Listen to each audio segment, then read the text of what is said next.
নয়াদিল্লি বা নতুন দিল্লি হল ভারতের রাজধানী ও রাজনৈতিক কেন্দ্র, যা ভারতের কেন্দ্রশাসিত অঞ্চল দিল্লির অন্তর্ভুক্ত।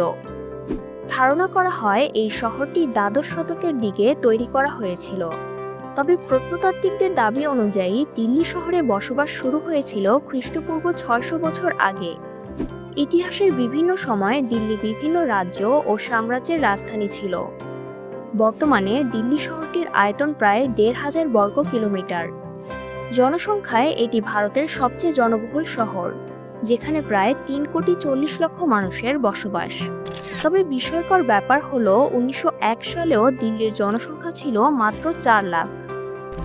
দিল্লিতে বিশ্বের অন্যতম বৃহৎ মেট্রো রেল ব্যবস্থা রয়েছে এবং ঐতিহাসিক স্থাপত্যের পাশাপাশি আধুনিক স্থাপত্য বিদ্যমান। Qutub Minar, Lal Qila, India gate, lotus temple, Jama Masjid, রাষ্ট্রপতি ভবন এখানকার প্রধান দর্শনীয় স্থান।